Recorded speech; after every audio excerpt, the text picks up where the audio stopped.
Nagigising ka ba sa gabi dahil sa matinding pananakit ng binte? Hindi ka nag-iisa. Pero paano kung ang tunay na lunas ay hindi nasa iyong gamutan kundi nasa iyong plato? Ang mga leg cramps sa mga senior ay hindi lang nakakainis. Masakit, ito, nakakapagod at madalas hindi nauunabaan. Paano kung may simpleng at masasarap na pagkain na natural na magpapakalma ng iyong mga kalamnan, magpapabuti ng sirkulasyon at makakatulong sa iyong pagtulog ng walang cramps? Sa video na ito, ibubunyag namin ang top 10 na pagkain na suportado ng siyensya para maiwasan ang leg cramps at panatilihing malakas, malusog at mobile ang iyong mga binte. Walang kailagang reseta. Ang ilan sa mga pagkaing ito ay baka nasa iyong kusina na, pero ang iba ay maaaring magulat ka. Bago tayo magsimula, sabihin mo sa amin sa comment kung saan ka nanunood at ilang taon ka na. Okay, simulan na natin. Una, saging. Bakit itinuturing ang saging bilang isa sa kinakamahusay na pagkain para maiwasan ang leg cramps sa mga senior? Ang saging ay madalas tinatawag na nature's electrolyte pills dahil sa taglay nitong potassium, isang mahalagang mineral na tumutulong sa pagre-regulate ng muscle contraction at nerve signals. Ang kakulangan sa potassium ay isa sa pangunahing dahilan ng masakit na leg cramps, lalo na sa gabi. Para sa mga senior na natural na bumababa ang muscle mass at hydration level dahil sa edad, ang saging ay isang madaling paraan para maibalik ang balanse. Paano ba talaga nakakatulong ang potassium para mabawasan ang cramps? Kapag bumaba ang potassium level, ang mga kalamnan ay nagiging mas sensitibo sa nerve impulses na nagdudulot ng biglaang pag-contract o cramps. Ang potassium ay gumagana kasama ng sodium at magnesium para panatilihing kalmado at responsive ang mga muscle fibers, hindi twitchy at tense. Ang isang medium-sized na saging ay naglalaman ng halos 400 mg ng potassium na malaking tulong para sa healthy muscle function. Pareho ba ang potassium content sa lahat ng saging? Hindi lahat.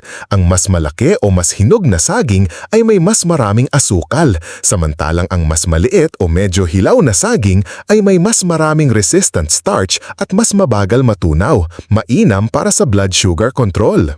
Kung ikaw ay may diabetes o nagmo-monitor ng carbs, piliin ang maliit at firm na saging na may sapat na potassium nang walang bigla ang pagtaas ng blood sugar. Pwede bang makatulong ang saging sa muscle cramps at nerve discomfort? Oo, bukod sa potassium, ang saging ay may konting vitamin B6 na mahalaga sa nerve function. Ito ay lalong kapaki-pakinabang para sa mga senior na nakakaranas ng pangingimi, mild neuropathy o restless legs kasabay ng cramps. Ano ang pinakamahusay na paraan para kumain ng saging ang mga senior? Ang saging ay versatile at madaling tunawin, kaya mainam ito para sa almuerso o merienda. Pwede itong islice sa oatmeal, i-blend sa smoothie kasama ng spinach at Greek yogurt o isabay sa mga nuts para sa kombinasyon ng potassium, protein at magnesium. May panganib ba sa pagkain ng saging para maiwasan ng cramps? Para sa karamihan, ligtas at nakabubuti ang saging, pero ang mga senior na may chronic kidney disease o mataas na blood sugar ay dapat mag-ingat dahil ang sobrang potassium o natural na asukal ay maaaring magdulot ng komplikasyon. Kung ganito ang sitwasyon, ang avocado o leafy greens ay maaaring alternative na pinagmumulan ng potassium. Pangalawa, avocado. Bakit mas mabisa ang abokado kaysa sa saging pagdating sa pag-iwas sa pulikat? Bagamat kilala ang saging bilang pinagkukunan ng potassium, tahimik na nangunguna ang abokado sa dami ng potassium at magnesium, dalawang mineral na critical para sa paggana ng kalamnan. Sa katotohanan, mas maraming potassium ang isang abokado kaysa sa isang saging, kasama pa ang malulusog na taba na sumusuporta sa kalusugan ng nerbyo at pumipigil sa pamamaga. Hindi lang ito ordinaryong prutas, kumpletong suporta para sa buong katawan ang nasa loob ng berdeng balat nito. Paano tumutulong ang malulusog na taba ng abokado sa kalusugan ng kalamnan? Sagana ang abokado sa monounsaturated fats na pumipigil sa systemic inflammation, isang pangunahing sanhi ng paninigas ng kalamnan at iritasyon ng nerbyo sa mga nakatatanda. Tumutulong din ang mga tabang ito sa pagsipsip ng fat-soluble vitamins tulad ng vitamin D na mahalaga sa pag-regulate ng calcium at pag-contract ng kalamnan. Gaano kahalaga ang magnesium kumpara sa potassium sa pag-iwas sa pulikat? Sobrang importante. Ang magnesium ay natural na nagpaparelax ng kalamnan, pinipigilan ang sobrang paggalaw ng nerve signals na nagdudulot ng pulikat. Madalas kulang sa magnesium ang mga matatanda dahil sa gamot o pagbaba ng absorption habang tumatanda. Ang pagkain ng mga pagkaing mayaman sa magnesium tulad ng abokado ay makakatulong maibalik ang balanse at magbigay ng ginhawa mula sa pulikat at muscle spasms. Pwede bang makatulong ang abokado sa mga matatanda na may rayuma o pananakit ng kasukasuan? Oo, at dyan lalong nagiging espesyal ang abokado. Ang mga taba nito ay may phytosterols at antioxidants tulad ng lutein na napatunayan na nakakabawas ng pamamaga at paninigas ng kasukasuan. Para sa mga matatandang may pulikat at pagod na kalamnan dahil sa arthritis, doble ang suportang ibinibigay ng abokado. Paano dapat isama ng mga matatanda ang abokado sa kanilang diet para masulit ang benepisyo? Napaka-versatile ng abokado. Pwedeng isama sa matatamis o maalat na pagkain, ipahid sa whole grain toast, i-blend sa green smoothie o i-dice sa salad kasama ng leafy greens. Kapag isinabay sa mga pagkaing mayaman sa magnesium o calcium, mas lalong tumitibay ang epekto nito sa kalamnan at nerbyo. May downside ba sa regular na pagkain ng abokado?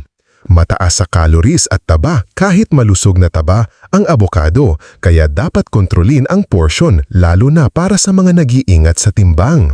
Mataas din ito sa potassium, kaya dapat magkonsulta muna sa doktor ang mga may sakit sa bato bago ito regular na kainin.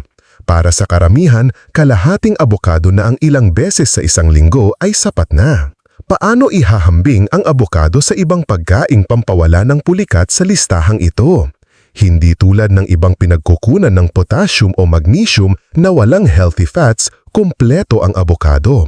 Pinagsasama nito ang electrolytes, anti-inflammatory compounds at heart-healthy fats, kaya isa ito sa pinakamabisang pagkain para sa mga matatanda na gustong natural na maiwasan ng pulikat. Kung nanonood ka pa rin ng video na ito at nakakatulong sa iyo ang mga impormasyong ito, paki-comment ng numero 2 sa ibaba para malaman kong nandito ka. At kung hindi ka pa nakasubscribe, inire-recommend akong mag-subscribe ka at i-on ang bell notification para hindi mo makaligtaan ang mga susunod na videos. Ang iyong suporta ay tumutulong sa amin na makagawa pa ng magagandang content para sa iyo. Ngayon, magpatuloy tayo. Pangatlo, coconut water. Ang coconut water ay madalas tinatawag na sports drink ng kalikasan at may magandang dahilan para dito. Likas itong mayaman sa electrolytes tulad ng potassium, magnesium, sodium at calcium na lahat ay mahalaga para sa tamang muscle contraction at hydration. Lalo itong nakakatulong sa mga matatanda na nakakaranas ng pulikat dahil sa dehydration, mababang mineral levels o side effects ng gamot. Paano nagkukumpara ang coconut water sa plain water o sports drinks pagdating sa hydration? Bagamat mahalaga ang plain water para sa hydration, kulang ito sa electrolytes content na kailangan para suportahan ang muscle function. Sa kabilang banda, maraming commercial sports drinks ay may added sugars, artificial flavors o mataas na sodium na hindi ideal para sa mga matatanda, lalo na sa may high blood pressure. Ang coconut water ay nagbibigay ng mas malinis at lower sugar alternative na natural na nag-hydrate at nag-replenish ng minerals. Ang potassium ba ang pangunahing mineral sa coconut water na nakakatulong laban sa pulikat? Oo, pero hindi lang ito. Ang isang tasa ng coconut water ay naglalaman ng halos 600 mg ng potassium, mas mataas pa sa saging. Nagbibigay din ang coconut water ng magnesium at kaunting calcium at sodium na nagbibigay ng balanced mineral blend na tumutugon sa iba't ibang sanhi ng pulikat sa binte. Pwede bang makatulong ang coconut water sa pulikat na dulot ng mga gamot tulad ng diuretics? Talagang oo. Maraming matatanda ang umiinom ng diuretics para sa high blood pressure o heart conditions. Ang mga gamot na ito ay madalas nagdudulot ng pagkawala ng electrolytes, lalo na potassium at magnesium, na maaaring magdulot ng madalas na pulikat. Ang coconut water ay isang bayayat at epektibong paraan para maibalik ang mga nawalang electrolytes nang hindi nabibigla ang sistema. Kailan ang pinakamainam na oras para uminom ng coconut water para maiwasan ang pulikat? Epektibo ang coconut water sa araw man o bago matulog. Ang pag-inom ng isang baso pagkatapos ng light physical activity o sa gabi ay makakatulong ma-recharge ang electrolyte levels at maiwasan ang pulikat sa gabi. Mainam ding ito para rehydrate pagkatapos magpawis o uminom ng mga gamot na nagdudulot ng fluid loss. May mga precautions ba para sa mga matatanda sa regular na pag-inom ng coconut water? Oo. Bagamat ligtas ang coconut water sa pangkatawan, mataas ito sa potassium. Kaya ang mga matatanda na may chronic kidney disease o ilang heart conditions ay dapat kumonsulta muna sa doktor bago ito inumin araw-araw. Mahalaga rin na piliin ang unsweetened varieties para maiwasan ang hindi kinakailangang sugar intake. Pang-apat, itlog. Kilala ang itlog sa mataas na kalidad na protina nito. Ngunit pagdating sa pag-iwas sa pulikat, ang tunay na lakas nito ay nasa taglay nitong bitamina B12. Mahalaga ang bitaminang ito sa paggana ng nerves at produksyon ng red blood cells, parehong kritikal para sa paghahatid ng oxygen at pagkontrol sa galaw ng muscles. Kung kulang sa bitamina B12, maaaring magkaroon ng maling pag-aktiva ng muscles, manhit ang nerves, at mas madalas manglari ang pulikat, lalo na sa gabi. Paano nakakatulong ang bitamina B12 sa kalusugan ng nerves at muscles? Tumutulong ang bitamina B12 na panatilihin ang protective coating sa palibot ng nerves. Tinitiyak na maayos ang paghahatid ng signals sa pagitan ng utak at muscles. Mas mataas ang risk ng kakulangan sa bitamina B12 sa mga matatanda dahil bumababa ang absorption nito habang tumatanda. Ang itlog ay isang madali at bayayat o tinagmumulan ng importanteng nutrient na ito. Sapat na ba ang egg white o kailangan din ang yolk? Depende ito sa health goals mo. Ang egg white ay mayaman sa protina at walang kolesterol, kaya ito ay heart-friendly na opsyon para sa mga matatanda na may mataas na kolesterol. Subalit, ang bitamina B12, bitamina D at healthy fats ay pangunahing matatagpuan sa yolk. Para sa mga nag-aalala sa kolesterol, isang balanced approach tulad ng isang buong itlog at dagdag na egg white ay maaaring maging pinakamainam, suporta sa muscles nang hindi sobra sa kolesterol. Pwede bang makatulong ang itlog sa muscle recovery pagkatapos ng physical activity o physiotherapy? Oo naman. Ang itlog ay itinuturing na complete protein. Ibig sabihin, naglalaman ito ng lahat ng siyam na essential amino acids na kailangan para sa muscle repair at recovery. Kung ikaw ay naglalakad, nag-stretching o sumasailalim sa physiotherapy para maibsan ang paninigas o kahinaan, ang itlog ay nagbibigay ng mga building blocks na kailangan ng muscles para gumaling, lumakas at maiwasan ang pulikat. Paano nakakatulong ang itlog sa mga matatanda na nakakaranas din ng pagkapagod o balance issues? Ang pagkapagod at mahinang balance ay kadalasang nagmumula sa muscle weakness, mababang energy metabolism o kakulangan sa bitamina. Ang itlog ay nagbibigay ng malinis at efficient na energy source na may protina, B12 at bitamina D na tumutulong mag-stabilize ng energy levels at suportahan ang coordination. Kapag isinama sa mga pagkain tulad ng yogurt o spinach, ito ay nagiging nutrient-dense na almusal na nagpapalakas sa muscles at nervous system. Ano ang pinakamalusog na paraan para ihanda at kainin ng mga matatanda ang itlog? Stick sa malumanad na paraan ng pagluluto tulad ng boiled, poached o lightly scrambled gamit ang kaunting olive oil.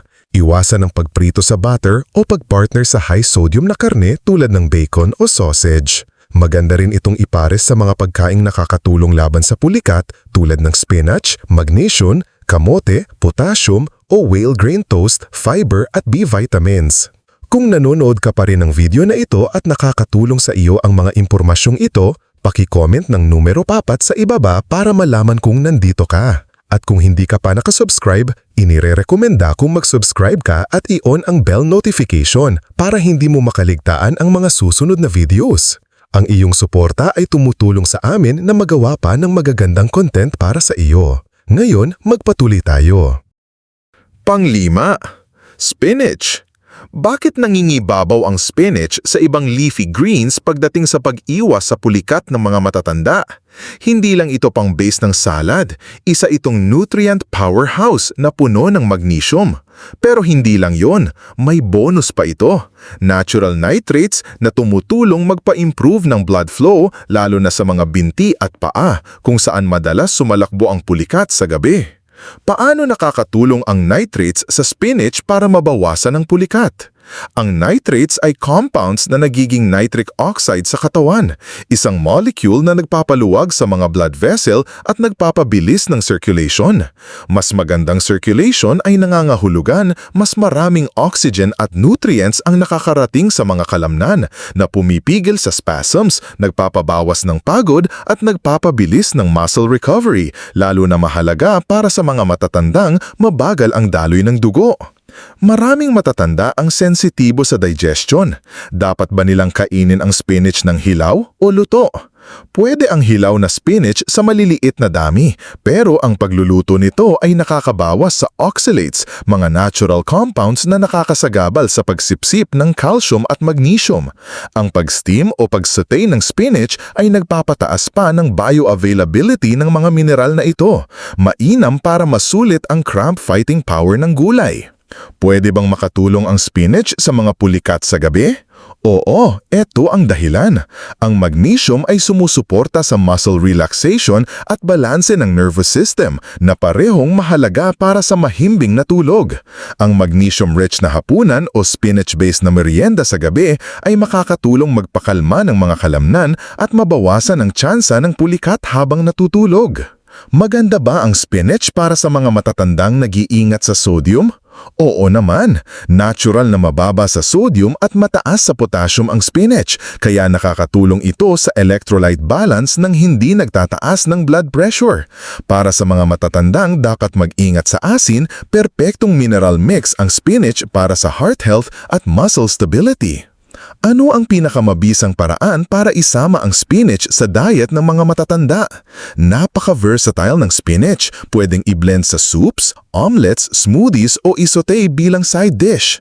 Ang pagsama nito sa mga pagkaing mayaman sa vitamin C tulad ng bell peppers o kaunting lemon juice ay nakakatulong pa sa pagsipsip ng iron, dagdag puntos para sa energy at blood health. Paano nagko-complement ang spinach sa benepisyo ng saging at abokado?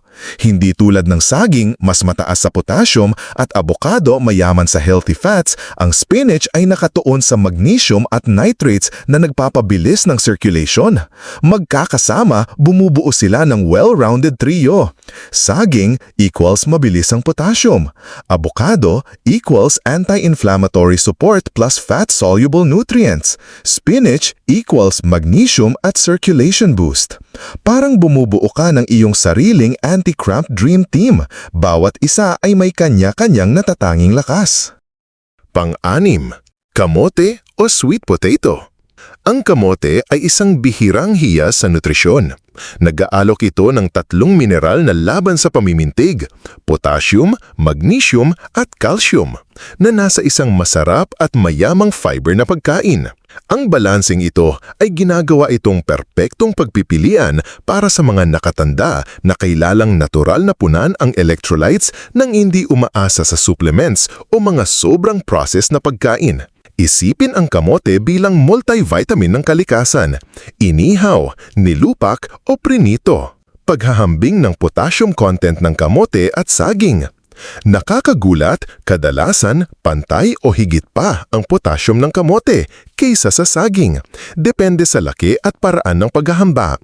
Ang isang medium-sized na kamote ay maaaring maglaman ng higit sa 500 mg ng potassium. Dagdag pa, ang kamote ay may mas mabadal na digestion na carbohydrates na tumutulong panatilihing stable ang blood sugar levels. Mahalaga para sa mga nakatanda, lalo na ang may diabetes. Nakakatulong ba ang kamote sa pagbabawas ng pamamaga na maaaring magdulo o magpalala ng pamimintig? Oo, ang kamote ay mayaman sa antioxidants tulad ng beta-carotene at vitamin C na tumutulong bawasan ang pamamaga at oxidative stress sa mga kalamnan at kasukasuan. Lalo itong kapakipakinabay para sa mga nakatanda na nakakaranas ng pamimintig kasabay ng arthritis, paninigas o sakit ng kalamnan dahil sa edad. Kaya habang ang magnesium ay nagpapakalma sa kalamnan, ang mga antioxidant na ito ay nagpapakalma sa pamamaga sa likod ng mga eksena. Kailan ang pinakamagandang oras para isama ang kamote sa meal plan para sa suporta sa kalamnan? Ang kamote ay napaka-versatile at maaaring kainin sa anumang oras ng araw. Lalo itong kapakipakinabang sa hapunan kung saan ang complex carbs at mineral nito ay maaaring makatulong bawasan ang pamimintig sa gabi at suportahan ang mas mahimbing na tulog. Ang paghalo nito sa protina tulad ng itlog o isda ay maaaring maging isang kompletong pagkain laban sa pamimintig. May partikular ba na paraan ng pagluluto para mapanatili ang mga anti-cramp nutrients nito? Oo, ang pag-iihaw o pag-steam ng kamote ay nakakatulong mapanatili ang pinakamaraming nutrients, lalo na ang potassium at vitamin C.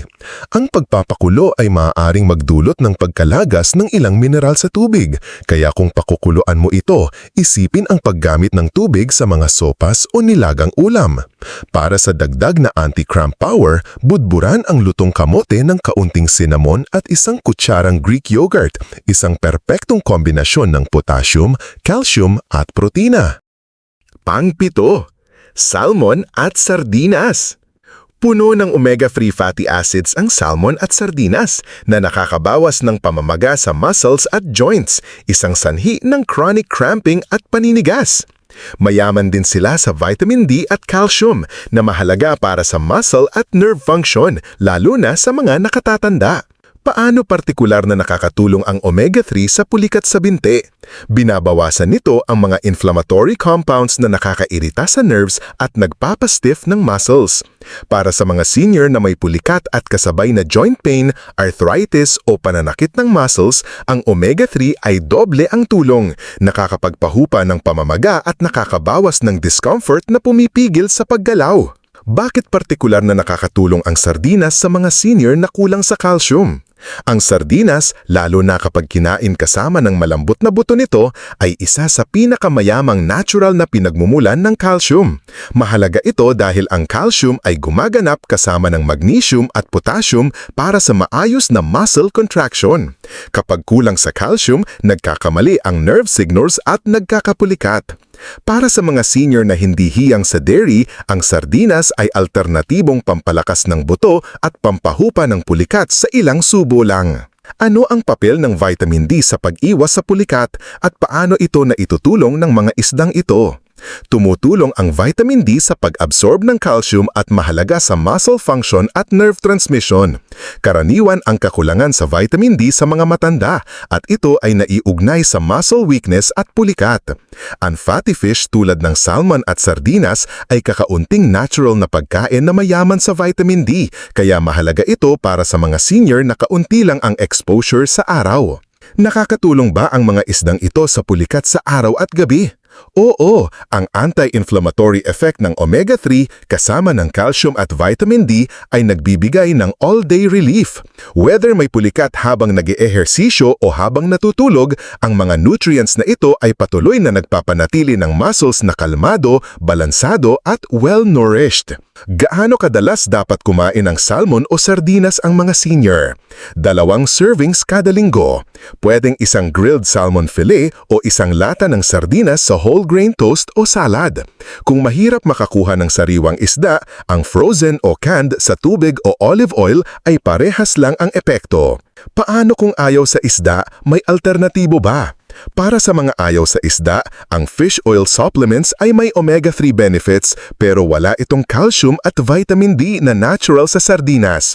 Pwede rin ang algae-based omega-3 pero kailangang isabay sa calcium-rich foods tulad ng leafy greens o fortified plant milks para makuha ang parehong benepisyo. Pang-8, yogurt. Ang yogurt ay hindi lamang masarap kundi mayaman din sa calcium. Madali itong tunawin kaya mainam para sa mga matatanda na hindi sapat ang calcium mula sa gulay o isda. Paano nagkakaiba ang yogurt sa ibang calcium sources tulad ng sardinas o leafy greens? Hindi tulad ng sardinas, ang yogurt ay mas magaan at versatile, pwedeng pang-almusal, merienda o base ng smoothie. Kung ikumpara sa gulay, mas concentrated at madaling maabsorb ang calcium nito. Bonus pa, maraming yogurt ang may vitamin D na nagpapahusay sa calcium absorption, isang natural na synergy sa bawat kutsara. May iba pa bang benepisyo ang yogurt bukod sa pag-iwas sa pulikat? Oo, ang yogurt, lalo na ang Greek yogurt, ay mayaman sa protein na tumutulong sa pag-repair ng muscle fibers at pagpapanatili ng lakas, mahalaga para sa mga nakatatanda. Dagdag pa, puno ito ng probiotics, good bacteria na nagpapabuti sa gut health na nakakatulong sa mas maayos na nutrient absorption kasama ang minerals tulad ng magnesium at potassium na pumipigil sa pulikat. Mas maganda ba ang Greek yogurt kesa regular yogurt para sa mga senior? Oo, ang Greek yogurt ay halos doble ang protein, mas konting asukal at mas maraming potassium. Mas makapal at creamy rin ito kaya mas nakakabusog. Pwede itong isabay sa mga cramp-fighting toppings tulad ng nuts, seeds at berries. Pwede pa rin bang kumain ng yogurt ang mga lactose intolerant? Maraming lactose intolerant ang nakakain pa rin ng Greek yogurt o lactose-free yogurts dahil mas mababa ang lactose content nito at mas madaling tunawin. May mga plant-based yogurts din gawa sa almond, coconut o soy milk na fortified sa calcium at vitamin D para sa parehong benepisyo. Paano nakakatulong ang yogurt sa pulikat sa gabi? Direktang nakakapagpahupa ng muscle excitability ang calcium, lalo na sa oras ng pahinga. Ang maliit na serving ng yogurt sa gabi pwedeng may toppings na mayaman sa magnesium tulad ng buto ng kalabasa o almonds ay nakakatulong para relax ang muscles at nervous system para mas madaling matulog at maiwasan ang pulikat buong gabi. Pangsiyam, mga buto ng kalabasa. Paano nakakatulong ang maliit na buto ng kalabasa laban sa pulikat? Huwag maliitin ang kanilang liit. Ang mga buto ng kalabasa o pepitas ay isa sa pinakamayamang natural na pinagmumulan ng magnesium. Ang isang maliit na dakot, mga 1 ounce, ay nagbibigay ng halos 40% ng iyong pang-araw-araw na pangangailangan sa magnesium, kaya isa ito sa pinakamabisang panglaban sa pulikat na pwedeng merienda. Bakit partikular na nakakatulong ang magnesium mula sa buto ng kalabasa para sa mga nakatanda? Nagbibigay ang mga ito ng madaling tunawin at plant-based na magnesium na tumutulong sa pag-regulate ng nerve signals at muscle contractions, lalo na sa mga binti. Pwede rin bang makatulong ang buto ng kalabasa sa pagtulog at pag-iwasan sa pulikat? Oo, nakakagulat. Bukod sa magnesium, naglalaman ang mga ito ng tryptophan, isang amino acid na nagpapataas ng serotonin at melatonin na mahalaga para sa mas magandang tulog. Kaya inaabot ng pulikat sa gabi o nahihirapang makatulog muli pagkatapos. Mas maganda ba ang buto ng kalabasa kesa sa magnesium supplements? Mas madaling maabsorb ng katawan ang magnesium mula sa pagkain tulad ng sa buto ng kalabasa at may kasama pang ibang nutrients tulad ng zinc, healthy fats at antioxidants. Bagamat nakakatulong ang supplements sa ilang kaso, ang buto ng kalabasa ay natural at balanseng paraan para mapataas ang magnesium levels nang hindi sumobra. Ano ang pinakamabisang paraan para kumain ng buto ng kalabasa? Pumili ng unsalted, dry roasted o hilaw na buto. Pwedeng isabog sa oatmeal, yogurt o salad o i-blend sa smoothie. Pwede ring itong merienda bago matulog. Isang kutsarita bago humiga ay makakatulong para maiwasan ang pulikat at mapalalim ang tulog. Nakakatulong ba ito sa mga may restless legs o pakiramdam na naninikip ang mga ugat? Oo, bukod sa muscles, ang magnesium ay nakakatulong sa nerve health kaya mabisa ito para sa restless leg syndrome, pangingingi o pakiramdam na parang tinutusok-tusok. Dahil din sa anti-inflammatory fats nito, nakakabawas ito ng iritasyon mula sa mild nerve issues. Paano nagkakasundo ang buto ng kalabasa sa mga napag-usapan ng pagkain, saging, avocado at spinach? May kanya-kanya silang lakas. Ang buto ng kalabasa ay may concentrated magnesium, zinc at tryptophan, nutrients na walang masyado sa iba. Isipin mo na parang night shift worker sila sa iyong anti-cramp team, tahimik na nagpapanatili ng kalmado habang natutulog ka. Pang-10, almendras o almond. Ano ang nagtatangi sa almendras kumpara sa ibang magnesium-rich na pagkain tulad ng spinach o buto? Hindi tulad ng mga gulay o buto ng kalabasa, ang almendras ay nagdadala ng balancing nutrient profile. Bukod sa magnesium, naglalaman ito ng vitamin E, healthy monounsaturated fats, plant-based protein at kaunting calcium na lahat ay sumusuporta sa muscle recovery, nagbabawas ng pamamaga at nagpapabuti ng sirkulasyon. Madali ring itong iimbak, kaya perpekto para sa mga busy na nakatatanda na nangangailangan ng simple, malusog na opsyon. Paano nakakatulong ang vitamin E sa kalusugan ng binti at kalamnan? Ang vitamin E ay isang malakas na antioxidant na nagpoprotekta sa mga muscle cells mula sa oxidative damage. Lalo na mahalaga para sa mga kalamnan na mas madaling kapitan ng pamamaga at pagkapagod.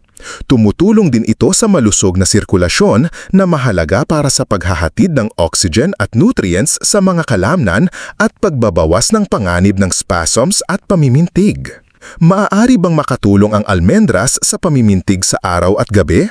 Oo, ang almendras ay nagbibigay ng steady, slow-digesting energy at mga mineral na tumutulong i-regulate ang muscle function sa buong araw.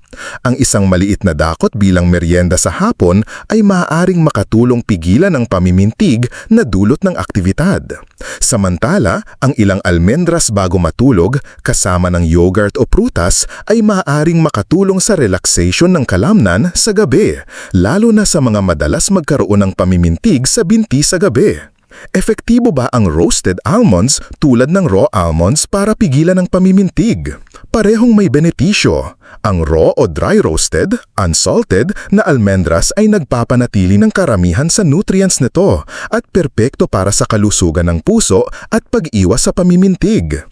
Gayunpaman, ang salted o oil-roasted na varieties ay maaaring magdagdag ng sobrang sodium o unhealthy fats na maaaring makabawas sa benepisyo lalo na sa mga nakatatanda na may high blood pressure. Mas simple, mas mabuti. Ilang almendras ang dapat kainin ng isang nakatatanda para makuha ang benepisyo ng hindi sumusobra. Ang isang maliit na dakot, mga 10 to 15 almonds bawat araw, ay sapat para makapagbigay ng significant magnesium at healthy fat boost nang walang sobrang calories. Para sa mga nakatatanda na nag-aalala sa portion control, subukang iporsyon ng almendras sa mga snack-sized na bag o idagdag ito sa smoothies, salads o oatmeal. Pangwakas na kaisipan. Narating mo na ang buong listahan. 10 malalakas at masustansyang pagkain kayang labanan ang pamimintig ng binti. Pero higit pa ito sa simpleng listahan. Isa itong gabay, isang natural na lunas na talagang malapit sa ating kulturang Pilipino. Isipin mo ito, habang kumakain ka ng saging sa almusal, kamote sa merienda o itlog at yogurt tuwing agahan, hindi mo lang pinapasarap ang iyong araw, kundi aktibo mong inaalagaan ang iyong kalusugan. Sa kulturang Pinoy, likas sa atin ang pagkain ng sariwa at masustansya. Kaya't kung may pamimintig kang nararanasan, maaaring ito na ang paraan ng katawan mo para sabihing may kulang. Baka dehydrated ka, may kakulangan sa minerals o may mahinang sirkulasyon. Ang mga pagkaing ito ay hindi mahirap hanapin. Mula sa abokado ng Batangas, spinach sa palengke, sardinas sa lata, hanggang sa tubig ng niyog na mabibili kahit sa kanto, lahat ito abot kamay mo. Walang kailangang mamahaling supplements o gamot. Ito ay tunay na pagkain para sa tunay na ginhawa. Paano ito gumagana? Saging at kamote, potassium para sa muscle health. Abokado at almendras, magnesium at healthy fats na pampakalma sa ugat.